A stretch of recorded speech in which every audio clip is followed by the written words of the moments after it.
নমস্কার, সবাইকে স্বাগত জানাচ্ছি ঘরে বাইরে চ্যানেলের আরও একটা নতুন ভিডিওতে। আজকের এই ভিডিওতে আমরা আগামীকাল যে গুড ফ্রাইডে সেই দিনটার বিশেষত্ব এবং তার দুদিন পরে অর্থাৎ তৃতীয় দিন যে আমাদের রবিবার দিন ইস্টার রয়েছে, সেই ইস্টারের বিষয়েও আমি আলোচনা করব। এর তাৎপর্য কি? কেন এই দিনগুলোকে সেলিব্রেট করা হয়? এর সঙ্গে আর কোন, কোন দিন জড়িত? এবং এটা যদি আমি খ্রিস্ট ধর্মের কথা বলি বা খ্রিশ্চানিটিতে কতটা মাহাত্ম্য রাখে সেই ব্যাপারটা আলোচনা করার চেষ্টা করব।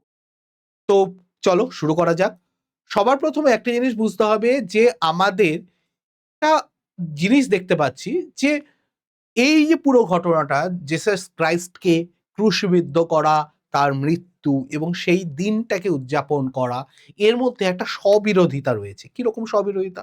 আমরা যদি একটু বোঝার চেষ্টা করি, এর মধ্যে এই দিনটার মধ্যে মৃত্যু আছে, যন্ত্রণা আছে, অপমান রয়েছে, তাকে অপমান করে ক্রুশে বিদ্ধ করা, সবার সামনে তাকে অপমানিত করা, তাকে যন্ত্রণা দিয়ে মৃত্যুর দিকে নিয়ে যাওয়া, পুরো ব্যাপারটার সঙ্গে কিভাবে আমরা সেলিব্রেট করছি। অ্যাকচুয়ালি এই দিনটাকে আমরা কেন এই দিনটাকে গুড বলছি? বেসিক্যালি গুড যে ওয়ার্ডটা, সেই ওয়ার্ডটা একটা প্রাচীন ওয়ার্ড হোলি বা গুড, গড এই শব্দ থেকে এসছে। বেসিক্যালি বলা হয় যে ঈশ্বরের কাছে এমন একটা দিন যেই দিন আমরা ক্ষমা চেয়ে নিই আমাদের সব পাপের জন্য, সব অপরাধের জন্য।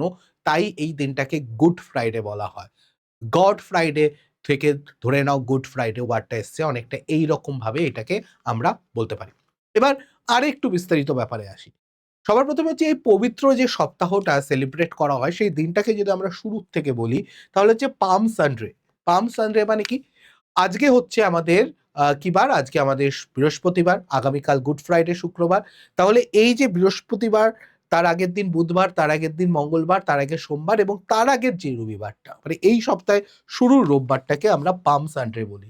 এই দিন জেরুজালেমে জেসাস ক্রাইস্ট একদম রাজার মতো প্রবেশ করেছিল। রাজার সাজে বলতে এক্স্যাক্টলি রাজার মতো পোশাক-আশাক পরে না। তিনি যখন প্রবেশ করেছিলেন তাকে দেখে মনে হচ্ছিল তিনি একজন রাজার মতো প্রবেশ করছে। তার হাঁটা চলা, তার লোকের সঙ্গে যে কথা বলা এই জিনিসটা। দ্বিতীয় যে দিনটাকে গুরুত্বপূর্ণ সেটা হচ্ছে মানডে, থার্সডে, মানডে, মন্ডে নয় কিন্তু মানডে। মানডে, থার্সডে মানে হচ্ছে আজকের দিনটাকে বলা হচ্ছে। এই দিনটা কি হয়েছিল? এই দিনটার বিশেষত্ব হচ্ছে দ্য লাস্ট সাপার। এই দিনটা অনেকেই শুনেছ লাস্ট সাপার মানে জেসাস ক্রাইস্ট যেই দিন তার ভক্তদের সাথে শেষবারের মতো একসঙ্গে খাবার খেয়েছিলেন সেই দিনটার কথা বলা হয়েছে। এবং এই দিনের থেকে আমরা আসবো আস্তে, আস্তে একটু পরে আলোচনায় আসবো যে কিভাবে ওয়াইন এবং যেদিন পাউরুটি বা রুটির কনসেপ্টটা এলো কিভাবে এখান থেকে সেটাও আসবো। তৃতীয় যেদিন অবশ্যই গুড ফ্রাইডে যেটা নিয়ে আমরা আলোচনার মধ্যেও রয়েছি। গুড ফ্রাইডে মানে হচ্ছে যেই দিন জিসাস ক্রাইস্টকে ক্রুশবিদ্ধ করে মৃত্যুর দিকে ঠেলে দেওয়া হয়। ঠিক আছে? পার্থিব মৃত্যুর দিকে অবশ্যই। এরপরে হোলি স্যাটারডে অর্থাৎ গুড ফ্রাইডের ঠিক পরের দিন। এই দিন নীরবতা পালন করা হয় এবং কবরের মধ্যে বলা হয় যে জেসাস ক্রাইস্টের বডিটা একটা পাহাড়ের গুহার মধ্যে পাথর দিয়ে আটকে রাখা হয়েছিল। এই ব্যাপারটা আমি আরো ডিটেইলস এ আলোচনা করব অবশ্যই এবং ইস্টার সানডে যে দিনটা মনে হয় যে জেসাস ক্রাইস্ট আবার জীবিত হয়ে উঠেছিলেন বা আবার তার আত্মা বেঁচে উঠেছিলেন, জীবিত হয়ে উঠেছিলেন, তিনি আবার ফিরে এসেছিলেন তার পরের দিন। সেই দিনটাকে ইস্টার হিসাবে পালন করা হয়। এবার আমি যদি ব্যাপারটাকে আরেকটু আ একটু প্রত্যেকটা পদক্ষেপকে একটু যদি আলোচনা করার চেষ্টা করি। বেসিক্যালি এইদিন কি হয়েছিল? আ নতুন চুক্তি মানে যা নিউ কনভেন্ট মানে নিউ কনভেন্ট মানে কি?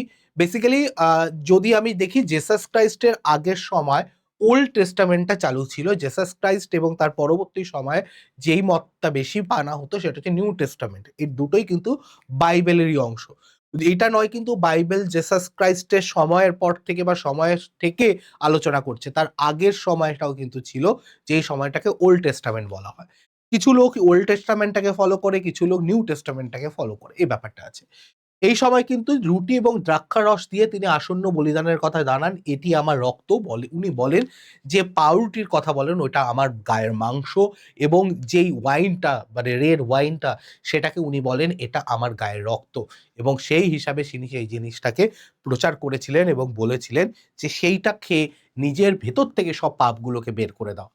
বিশ্বাসঘাতকতা, এখানে যার কথা আসে জুডাস।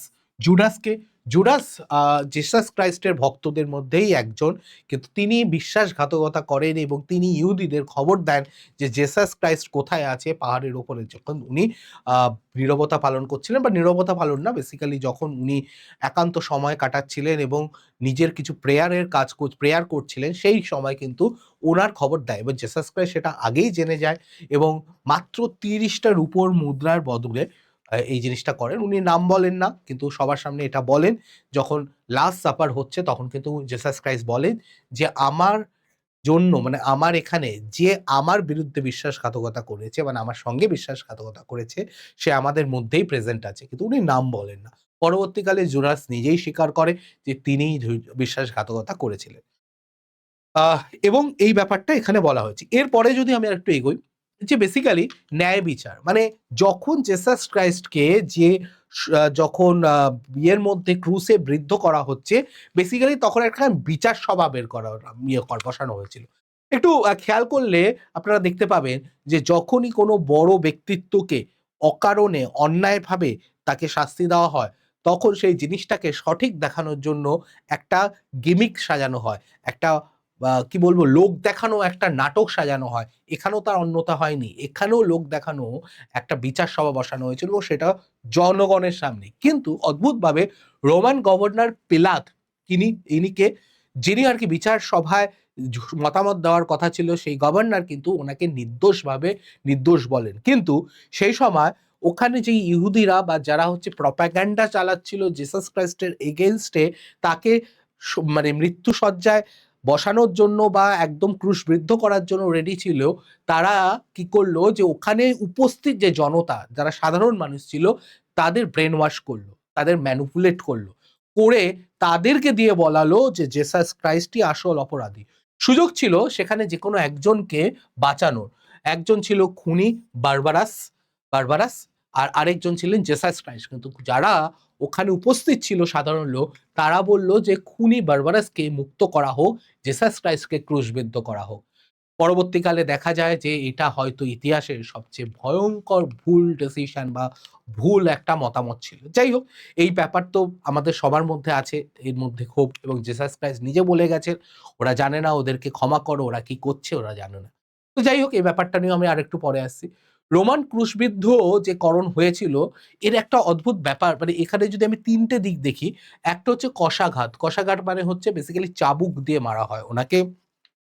জেসাস ক্রাইস্টকে যখন আনা হয় তখন চাবুক দিয়ে মারতে তাকে ঘষে মাটিতে নিয়ে আসা হয়।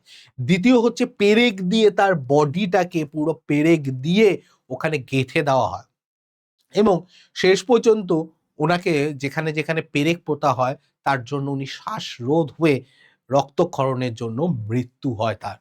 মানে পার্থিব শরীর তিনি ত্যাগ করেন। এই ব্যাপারটা হচ্ছে, এইটুকু তো আমরা সবাই জানি। কিন্তু এরপরে আরো অনেক কিছু ঘটে, যার জন্য গুড ফ্রাইডের পরে ইস্টার দিনটাকেও পালন করা হয়। কি? সেটাতে আসা যাক। যিশু যখন ক্রুশবিদ্ধ ছিলেন, তখন তিনি ৭ টা কথা বলেছিলেন এবং ৭ টা কথা খুব মিনিংফুল। ১ম তিনি বলেন, "পিতা এদের ক্ষমা কর, ফাদার ফরগিভ দেম।" মানে ১ম কথা, "পিতা এদের ক্ষমা করো, এরা জানে না এরা কি অপরাধ করছে। Father please forgive them, they don't know what they are doing." তারা কি অপরাধ করছে তাদের জানে না, তাদেরকে ক্ষমা করে দাও। দ্বিতীয় তিনি বলেন, "আজই তুমি আজই তুমি আমার সাথে স্বর্গে থাকবে।" এটা বেসিক্যালি কি হয়েছিল, জেসাস ক্রাইস্টের ২ পাশে ২ জনকে ক্রুশবিদ্ধ করা হয়েছিল। তারা কিন্তু জেসাস ক্রাইস্টের ভক্ত ছিল না বা তার কিন্তু ফলোয়ার ছিল না। তারা কে ছিল তাহলে? একদিকে ছিল একজন চোর, একদিকে ছিল একজন ডাকাত। তাদেরকেও জেসাস ক্রাইস্টকে তাদের মতো ট্রিট করা হয়। তো যিনি যে ডাকাত ছিল, সে তখন জেসাস ক্রাইস্টকে জিজ্ঞেস করে, "তুমি তো খুব পবিত্র আত্মা। তোমার তো অনেক পাওয়ার আছে। তুমি তো সাধারণ লোকের কাছে অনেক বড় একটা জায়গা অধিকার করে রয়েছো। তাহলে তোমার কেন আমার মতো অবস্থা হচ্ছে? তুমি কেন নিজেকে মুক্ত করতে পারছো না? তুমি কেন আসতে পারছো?" তখন উনি বলেন যে, "আমি তোমাদের সবার পাপের বোঝা নিজের কাঁধে নিয়ে নিজেকে শেষ করছি, যাতে কিনা তোমাদের পাপও আমার সাথে শেষ হয়ে যায়, আমার পার্থিব শরীরের সঙ্গে শেষ হয়ে যায়।" এই পরিপ্রেক্ষিতে ওনাকে বলে, ওই ডাকাত যে তাকে বলে, "আজই তুমি আমার সাথে স্বর্গে থাকবে। আজকে তুমি আমার সাথে স্বর্গে থাকবে।" থার্ড যেই পয়েন্টটা সেটা হচ্ছে নারী, ওই দেখো তোমার ছেলে, বিহোল্ড ইওর সন। বেসিক্যালি আহ, ওই সময় আম, জন বলে, খুব সম্ভবত জন বলে একজন শিষ্য ছিল আহ, জেসাস ক্রাইস্টের, যে খুব প্রিয় শিষ্য ছিল। আমি যদি ভুল বলে থাকি নামটা, তাহলে আমি ক্ষমা প্রার্থী, বাট আমার যতদূর মনে পড়ছে জন বলেছিল। তো সে জেসাস ক্রাইস্টের সামনেই, জেসাস ক্রাইস্টের যখন ক্রুশবিদ্ধ করা হচ্ছে তখন তিনি সামনে দাঁড়িয়ে তাকে দেখিয়ে মাদার মেরিকে বলে, ওই দেখো তোমার ছেলে, তাকে জড়িয়ে ধরো, এই তোমার ছেলে।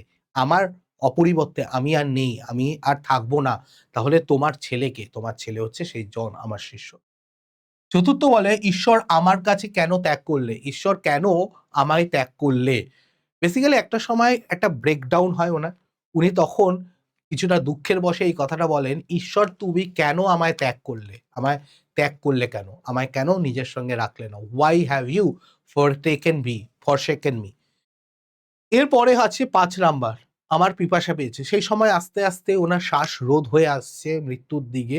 সেই সময় উনি খুব থ্রাস্ট ফিল করেন। উনি খুব থার্স্টি হয়ে যান। উনি জলের জন্য। এ সময় বলা হয় উনি যখন জল চান তখন সেই সময় তাকে দেওয়া হয় ভিনিগার। বোতল ভিনিগার দেওয়া হয়। জলের বদলে ভিনিগার খাওয়ানো হয়। তো সেই সময় উনি মানে বলেছিলেন, "তুমি একজন মৃত্যু পথযাত্রী একজন ব্যক্তিকে তোমরা জল খাওয়ানোর মতো ক্ষমতা রাখছো না। আর জল খাওয়ানোর মতো সৌজন্যবোধ তোমাদের মধ্যে নেই।" যাই হোক, এরপরে হচ্ছে ৬ নাম্বারে উনি বলেন, "সবকিছু সমাপ্ত হলো। ইট ইস ফিনিশড।" মানে হচ্ছে পাপের সম্পূর্ণ মূল্য পরিশোধিত হলো আমার মৃত্যুর মধ্যে দিয়ে, আমার দেহত্যাগের মধ্যে দিয়ে। এবং সবশেষে তিনি ৭ নাম্বারে এই কথাটি বলেন, "পিতা তোমার হাতে আমার আত্মা সমর্পণ করি। Into your hand father, into your hand I commit my spirit." আমার দেহ ত্যাগ করলাম, তোমার হাতে আমার আত্মাটাকে সমর্পণ করলাম, তুমি এর মালিক এবার। এই ৭ টা কথা উনি বলেন এবং খুব গুরুত্বপূর্ণ ৭ টা কথা। এটাকে কিন্তু খুব কি বলা হবে যে এই জিনিসটাকে কিন্তু খ্রিস্টীয় ধর্মে বা খ্রিস্টানদের মধ্যে এই জিনিসটা কিন্তু খুব পবিত্র ৭ টা বলা যায় ফ্রেজ বা সেন্টেন্স, এবং এগুলো কিন্তু বাইবেলের মধ্যেও রয়েছে, নিউ টেস্টামেন্টে। কেন তার মৃত্যুর প্রয়োজন ছিল? দেখো, এত বড় তো জ্ঞানী আমরা নই যে এই জিনিসটাকে এক্সপ্লেইন করতে পারবো। কিন্তু একটা জিনিস বলতে পারি। বেসিক্যালি মানব জাতিতে যখন পাপের খরা পূর্ণ হয় না, যেকোনো সময়, আমরা যেকোনো ধর্মে দেখেছি, হিন্দু ধর্মে, খ্রিস্টান ধর্মে, মুসলিম ধর্মে, সব ধর্মে দেখেছি। যখন পাপের খরা পূর্ণ হয় তখন ভগবানকে কিছু না কিছু রূপে নিজেকে আনতে হয়। উনিও এসেছিলেন সেই রূপে, এবং উনি যখন ফিরে গেলেন তখন পবিত্র ঈশ্বরের কাছে উনি ফিরে গেলেন সবার পাপ নিয়ে। তার মানে ওনার ক্রুশটাকে তোমরা ধরতে পারো বা ওনাকে ধরতে পারো একটা ডিভাইন এনার্জি, যিনি এই সমাজের সমস্ত পাপগুলোকে নিজের সাথে, নিজের নশ্বর শরীরের সাথে নিয়ে পরলোক গমন করেন, যাতে এই পৃথিবীটা পাপ মুক্ত হয়। তার মানে উনি ন্যায় বিচার, বেসিক্যালি দেখো, ন্যায় বিচার বা জাস্টিস হচ্ছে পাপের শাস্তি মৃত্যু, ঈশ্বর পবিত্র, তাই পাপের বিচার আবশ্যক। এটা ওনার মৃত্যুর মধ্যে দিয়ে উনি বুঝিয়ে দিয়ে গেলেন যে মৃত্যু দরকার, মৃত্যু শরীরে, নশ্বর শরীরে মৃত্যু আসবেই, এবং যে পাপ করবে তার শাস্তি সে পাবে। তাহলে উনি কেন শাস্তি পেলেন? উনি তো পাপ করেননি, কিন্তু উনি বাকিদের পাপগুলো নিজের মধ্যে ধারণ করে নিয়েছিলেন। ঠিক আছে? করুণা, এর মধ্যে থেকে আরেকটা জিনিস আছে মার্সি। উনি বলে গেছেন, father please forgive them, they don't know what they are doing. পিতা তাদেরকে ক্ষমা করো, তারা জানে না তারা কি করছে, তারা যে অপরাধ করছে সেটা তারা জানে না। তার মানে এর মধ্যে ঈশ্বর প্রেমময়, তিনি মানব জাতিকে ধ্বংস হতে দিতে চান না, তাই তিনি ক্ষমা চাইছেন এবং তার সাথে নিজের মধ্যে সেই পাপগুলোকে নিয়ে চলে যাচ্ছেন, যাতে কিনা মানব জাতি ভালো থাকে। ক্রুসের সমাধান, বেসিক্যালি যিশু, যিনি সম্পূর্ণ নিষ্পাপ, যিনি স্বেচ্ছায় আমাদের শান্তির জন্য ভার নিজের কাঁধে নিয়ে বাকিদের পাপের বোঝা নিজের কাঁধে নিয়ে চলে গেলেন। এরপরে যদি আমি দেখি যে এই জিনিসটা, এই টাইমটা কি হয়েছিল, মানে শুক্রবার তো ওনাকে ক্রুশবিদ্ধ করা হলো, তাহলে শনিবার কি হয়েছিল, যে দিনটার কথা আমি বললাম, মানে আগামী পরশু দিনের কথা, নীরবতা পালন করা এবং প্রতীক্ষা করা হয়। বেসিক্যালি আমি যদি ক্রোনোলজিক্যালি বলি, ওই সময় ওই সময় জোসেফ এবং নিকোডেমাস মানে নামে দুইজন ১০০ পাউন্ড নিয়ে সুগন্ধি দিয়ে যিশুর দেহ সমাধিস্থ করেন একটা এই পাহাড়ের গুহার মধ্যে, এবং তার গুহাটার মুখটা কিন্তু একটা বড় পাথর দিয়ে ঢেকে দেয়, যাতে ওখান থেকে কোনোভাবে বের করা না যায় তাকে, তার শরীরটাকে। ঠিক আছে? এই সময় সিলমোহর দেওয়া হয়, যে রোমান প্রহরীরা পাহাড়ের বিশাল পাথর দিয়ে সমাধি তা বন্ধ করে দেয়, যেটা আমি বললাম এক্ষুনি। অন্ধকারের কাজ বেসিক্যালি কি হয়, শিষ্যদের কাছে সবকিছু শেষ মনে হলেও ঈশ্বর নীরবতার মাঝেই সবচেয়ে বড় অলৌকিক ঘটনাটা ঘটান। এই অলৌকিক ঘটনাটা ঘটবে শনিবারের পরবর্তী রবিবার। কি ঘটেছিলেন সেই রবিবার? সেই রবিবার কিন্তু প্রতিশ্রুতি অনুযায়ী তৃতীয় দিন মানে শুক্রবার ওনার দেহ ক্রুশবিদ্ধ করা হয় প্রথম দিন। দ্বিতীয় দিন উনি গুহার মধ্যে ছিলেন। তৃতীয় দিন উনি প্রতিশ্রুতি অনুযায়ী কিন্তু মৃতদের মধ্যে থেকে জীবিত হয়ে ওঠেন, মানে ওই গুহা থেকে বেরিয়ে আসেন। তিনি স্বর্গের দেবদূত যিনি ছিলেন, স্বর্গদূত যিনি ছিলেন, তিনি বলেন তিনি এখন আর নেই, তিনি পুনরাত্থিত হয়েছেন, উনি আবার ফিরে এসেছেন। এবার এইটা কিভাবে প্রমাণ হয়, এই ব্যাপারটাও কিভাবে কারা দেখেছিলেন সেই ব্যাপারটা আমাদের জানা দরকার। সবার প্রথমে ম্যারি ম্যাগডালিন জেসাস ক্রাইস্টের খুব পরিচিত এক মহিলা। এই মেরি কিন্তু মাদার মেরি নয়, উনি কিন্তু অন্য মেরি। কবরের বাইরে প্রথম দর্শন করেন জেসাস ক্রাইস্টকে। যিশু তার নাম ধরে ডাকেন এবং কান্নার অবসান ঘটায়, তিনি কান্নায় ভেঙে পড়েন। সে মেরি ম্যাগডালিন কিন্তু উনি সেই কান্না থামান। দ্বিতীয় ঘটনা যেটা ঘটে, ওই ঘটনার পরেই এমু এমাউসের এমাউসের পথ, রোড টু এমাউস। এমাউস এখানে কি হয়েছিল বেসিক্যালি, এখানে নিরাশ হয়ে ফিরে যাওয়ার সময় তাদের দুইজন শিষ্য যখন ফিরে যাচ্ছে, তাদের সঙ্গে জেসাস ক্রাইস্ট হাঁটেন এবং শাস্ত্রের বেশ কিছু কথাবার্তা বলেন, যেই কথাগুলো নিউ টেস্টামেন্টের মধ্যেও মেনশন করা আছে, সেই কথাগুলো উনি বলেন। থমাস যিনি ওনার শিষ্য ছিলেন, কিন্তু প্রচন্ড সন্দেহ ছিল যে উনি ফিরে আসেননি।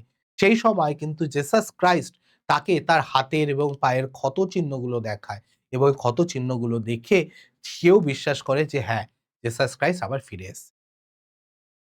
বেসিক্যালি কিছু চেঞ্জ হয়েছিল এই সময়। এখানে একটা অদ্ভুত ঘটনা, মানে আমি যদি বলি এই জায়গাটায়,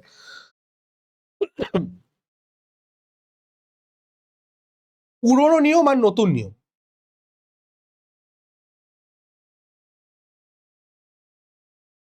ওল্ড কনভেন্ট আর নিউ কনভেন্ট।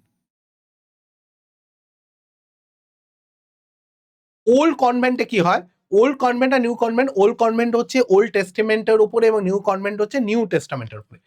বেসিক্যালি ওল্ড কনভেন্টে কি হয়েছিল, অস্থায়ী সমাধানের উপর বিশ্বাস করা হতো, আর এখানে হচ্ছে কিন্তু স্থায়ী সমাধানের উপর বিশ্বাস করা হতো। ওল্ড টেস্টামেন্টে বলা হতো নিরন্তর পশুর রক্তদানের উপরে, কিন্তু এখানে বলা হয় ঈশ্বর নিখুঁত পুত্রের আত্মত্যাগ, মানে ঈশ্বর তার নিজের পুত্রের জেসাস ক্রাইস্টের আত্মত্যাগের উপরে। তৃতীয় যদি আমি বলি পার্থক্য, পাপের ঋণ বারবার ফিরে আসে, বারবার করে ফিরে আসতে হবে পরের জন্মে, পাপের সেই ঋণ শোধ করতে হবে। এটা হচ্ছে ওল্ড টেস্টামেন্টে। নিউ টেস্টামেন্টে বলা হয় পাপের ঋণ চিরতলে পরিশোধিত করা যাবে। এবং চতুর্থটা খুব ইম্পর্টেন্ট, মন্দিরের পর্দা ঈশ্বরের মানুষের থেকে আলাদা করে রাখতো, এটা বলা হতো। এই সময় মন্দিরের পর্দা ছিঁড়ে যায়। কোন সময় এটা হয়, যেই সময় জেসাস ক্রাইস্ট বলা হয়, যেই সময় জেসাস ক্রাইস্ট ফিরে আসেন, সেই সময় খুব ঝড় হয়, বৃষ্টি হয় এবং এমন একটা প্রচুর একটা অদ্ভুত ওয়েদার সৃষ্টি হয়, ওয়েদার একটা একটা প্রচুর অদ্ভুত একটা জিনিস তৈরি হয়, যার মধ্যে থেকে বলা হয় একটা যে পর্দাটা, সেই পর্দাটা ছিঁড়ে যায় বা সরে যায়। এবং তারপর থেকেই কিন্তু যেই কাজগুলো বা যেই ঈশ্বরের প্রতি যেই স্যাক্রিফাইস বা ঈশ্বরের প্রতি যা যা নিবেদন করতে, যে প্রিস্ট যারা আছেন মানে চার্চের, তারা যা যা নিবেদন করতেন এর আগে কিন্তু পর্দার আড়ালে করতেন। এরপর থেকে কিন্তু সে পর্দা সরে গেল এবং এখন যা যা করা হয় ঈশ্বরের প্রতি, জেসাস ক্রাইস্টের প্রতি, সেগুলো কিন্তু সবাই সাধারণ লোকও দেখতে পারে নিচে দাঁড়িয়ে। তো এই ব্যাপারটা মানে এই পর্দার ব্যাপারটা পুরোপুরি সরে গেল। এবার যদি বর্তমান যুগের আচার এবং তাৎপর্যের দিকে দেখি, উপবাস এবং প্রার্থনা, মানে বেসিক্যালি গুড ফ্রাইডে সময় বা গুড ফ্রাইডের আগে উপবাস এবং প্রার্থনার মধ্যে যিশুর কষ্টকে স্মরণ করা হয়। বলা হয় এই সময় যে 40 দিন লেন্ট যেই টাইমটা শুরু হয়, তারপরে 40 দিনে যে ব্যাপার থাকে, সেই 40 দিন বলা হয় যে তুমি তোমার কোনো একটা প্রিয় জিনিস, হতে পারে তুমি কোনো মাংস খেতে ভালোবাসো সেইটাকে, বা হতে পারে তুমি টিভি দেখতে ভালোবাসো সেই জিনিসটাকে, হতে পারে তুমি কারোর সঙ্গে কথা বলতে খুব আড্ডা মারতে ভালোবাসো সেই জিনিসটাকে, কোনো একটা প্রিয় জিনিসকে তুমি স্যাক্রিফাইস করো এবং স্যাক্রিফাইসের মধ্যে থেকে তুমি নিজের পাপটাকে পূরণ করা বা পাপটাকে ত্যাগ করার চেষ্টা করো স্যাক্রিফাইসের মধ্যে দিয়ে। পবিত্র কমিউনিয়ন মানে হোলি কমিউনিয়ন, এখানে কি বলা হচ্ছে, রুটি এবং রুটি মানে পাউরুটি এবং এই দ্রাক্ষারস মানে বেসিক্যালি হচ্ছে বলা হচ্ছে ওয়াইন, রেড ওয়াইন, যেটা যিশুর আত্মত্যাগ। যিশু বলে গেছিলেন, জেসাস ক্রাইস্ট বলে গেছিলেন যে সময় যা লাস্ট সাপারটা হয় উনি বলে গেছিলেন, এই যে ওয়াইন, এই রেড ওয়াইন হচ্ছে আমার রক্ত, এই পাউরুটি হচ্ছে আমার মাংস।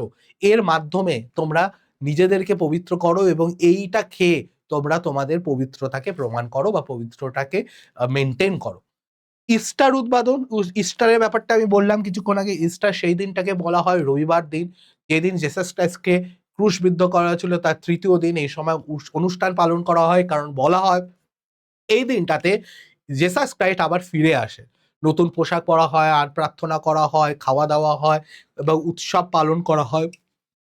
চার্চে গিয়ে ক্ষমা প্রার্থনা করা, এইগুলো সবগুলো ওই দিন হয়। মানে ওই দিনটা উৎসবের মরশুম থাকে। আমাদের যেমন দুর্গাপুজো বলো বা মুসলিমদের ঈদ বলো, ওই দিনটা ইস্টার হচ্ছে সেরকমভাবে সেলিব্রেট করা হয় খ্রিস্টান কমিউনিটির মধ্যে।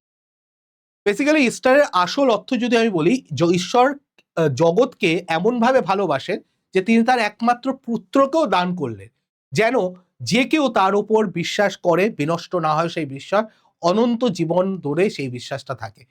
এবং এই সময় বলা হয় যে আপনার জীবনের ভুল শেষ কথা নয়, ক্ষমার পথ সবসময় খোলা আছে। দ্বিতীয় কথা, যেকোনো অন্ধকারের চেয়ে আলোর শক্তি অনেক বেশি। অন্ধকারে চলে গেলেও আলোয় ফিরে আসার সুযোগ থাকছে। মৃত্যুর চেয়ে প্রেমের শক্তি অনেক বড়, অনেক অসীম।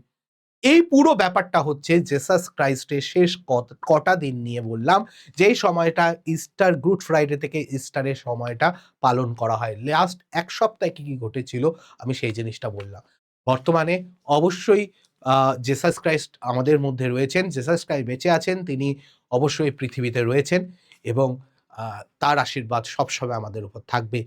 এই প্রার্থনা করে এবং গুড ফ্রাইডে এবং ইস্টারের অনেক, অনেক শুভেচ্ছা সবাইকে জানিয়ে আমার এই ভিডিওটাকে এখন শেষ করলাম। আশা করি ভিডিওটা ভাল লেগেছে। ভাল লাগলে অবশ্যই নিজে, বন্ধু-বান্ধব এবং পরিচিতদের মধ্যে শেয়ার করুন।